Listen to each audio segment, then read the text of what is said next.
Hi friends, welcome to daily hobbies. நான் உங்கள் பிரியா. இன்னைக்கு நம்ம என்ன சமைக்க போறோம்னு பார்த்தீங்கன்னா ட்ரை ரோஸ்ட் சிக்கன் பண்ண போறோம். எப்படி பண்றதுன்னு பார்க்கலாம் வாங்க.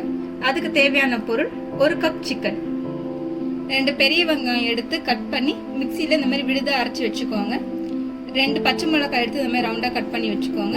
இஞ்சி பூண்டு பேஸ்ட் கொஞ்சம், கருவேப்பிலை கொஞ்சம், மிளகாய் தூள், பெப்பர் தூள், ஜீரக பொடி, உப்பு, கரம் மசாலா, மஞ்சத்தூள், மல்லித்தூள். இந்த சிக்கனை நம்ம ஃபர்ஸ்ட் மேக்னேட் பண்ணணும். இந்த சிக்கன் பார்த்தீங்கன்னா ஒரு 400 கிராம்ஸ் இருக்கும். அதுக்கான அளவுகள் நான் இப்போ சொல்கிறேன். ஃபர்ஸ்ட் இதுக்கு தேவையான உப்பு போட்டுக்கலாம்.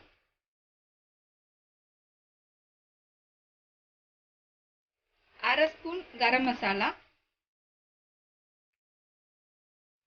அரை ஸ்பூன் ஜீரக பொடி, அரை ஸ்பூன் மிளகுத்தூள்,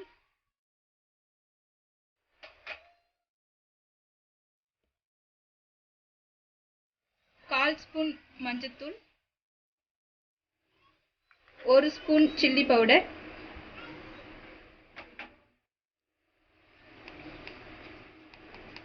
1 ஸ்பூன் மல்லித்தூள்.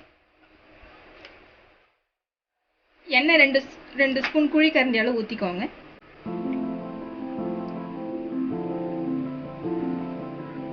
இப்போ இது எல்லாத்தையும் நம்ம மேக்னேட் பண்ண வேண்டியதுதான். மேக்னேட் பண்ணி உங்களுக்கு ஏற்ற மாதிரி உப்பு காரம் பார்த்துக்கோங்க. சிலவங்க ஸ்பைசியாக சாப்பிடுவீங்க, சிலவங்க காரம் பிடிக்காது, அந்த மாதிரி பார்த்துக்கோங்க.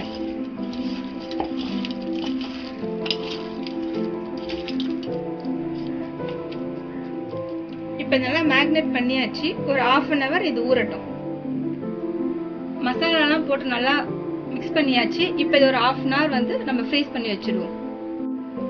சிக்கன் இப்போ 1/2 மணி நேரம் ஃப்ரீஸ் பண்ணி எடுத்தாச்சு. இதில் இஞ்சி பூண்டு பேஸ்ட் சொல்ல மறந்துட்டு நான் அதையும் போட்டு மிக்ஸ் பண்ணி ஃப்ரீஸ் பண்ணிக்கோங்க. நான் அப்புறமா போட்டு மிக்ஸ் பண்ணி இப்போ ஃப்ரீஸ் பண்ணி தான் வச்சிருக்கேன். இப்போ ஒரு வானல்ல 2 குழி கரண்டி அளவுக்கு எண்ணெய் ஊற்றிக்கோங்க. நம்ம தண்ணியே ஊத்தாம செய்ய போறோம், அதனால எண்ணெய் கொஞ்சம் அதிகமாக தான் இழுக்கும்.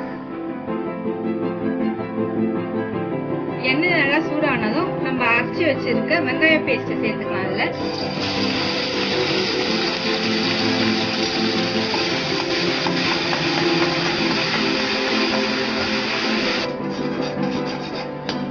இப்போ இது வெங்காயம் வதங்கினதுக்கு அப்புறம் நம்ம இஞ்சி பூண்டு பேஸ்ட்டும் பச்சை மிளகாய் 2 அரிஞ்சு வச்சிருக்கோம் இல்லையா, அதையும் ஆட் பண்ணிக்கலாம்.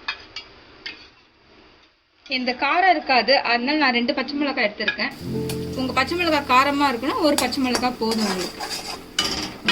இது நல்லா ஃப்ரை ஆகட்டும். இந்த பச்சை வாசனை நல்லா போகணும். இப்போ வெங்காயம் இஞ்சி பூண்டு பேஸ்ட் எல்லாத்தோட பச்சை வாசனும் போயிடுச்சு. இந்த டைம்ல நம்ம கருவேப்பிலை ஆட் பண்ணிக்கலாம்.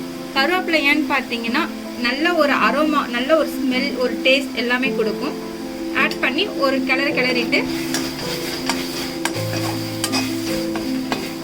இந்த மாதிரி கிளறி விட்டுட்டு நம்ம இதில் சிக்கன் ஆட் பண்ணிக்கலாம்.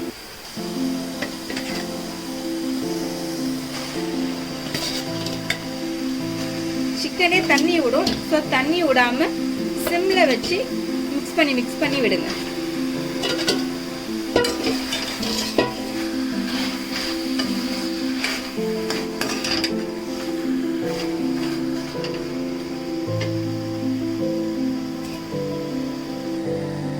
இப்போ பாருங்க, சிக்கன் இப்பதான் போட்டிருக்கோம். ஆனா அதுக்குள்ள அந்த கலர் எவ்வளவு அழகா இருக்கு பாருங்க. நம்ம இதுல வந்து ஆர்டிபிஷியல் கலர் பவுடர் எதுவுமே நம்ம ஆட் பண்ணல. வீட்டில் வச்சிருக்க இன்கிரீடியன்ஸ் மட்டும் தான் யூஸ் பண்ணியிருக்கோம். இது ஒன்று ரோஸ்ட் ஆக இதோட கலரும் இதோட ஃப்ளேவரும் எப்படி வருதுன்னு பாருங்க. இப்போ பாருங்க, சிக்கன்ல இருக்க எண்ணெய் தண்ணி எல்லாமே தனியா பிரிஞ்சு வருது. இந்த டைம்ல உங்களுக்கு தேவையான உப்பு காரம் எல்லாமே பெர்ஃபெக்டா இருக்கான்னு செக் பண்ணிக்கோங்க. அப்படி பத்தலாம் இன்னும் கொஞ்சம் போட்டுக்கோங்க. நான் செக் பண்ணிட்டேன், எனக்கு எல்லாமே பெர்ஃபெக்டா இருக்கு. ஸோ நான் அப்படியே விட்டுருக்கேன். இதை திரும்ப சிம்ல வச்சு நம்ம நல்லா கிளறி விட்டுக்கிட்டே வரலாம். இப்போ பாருங்க, சிக்கன் நல்லா ஃப்ரை ஆயிடுச்சு. இந்த மாதிரி நல்லா ஃப்ரை பண்ணிக்கோங்க. தண்ணி ஊற்றக்கூடாது. தண்ணி ஊற்றாம சிம்ல வச்சு பண்ணிக்கணும். அது எவ்வளோ அழகாக ஃப்ரை ஆயிடுச்சு அப்படின்ட்டு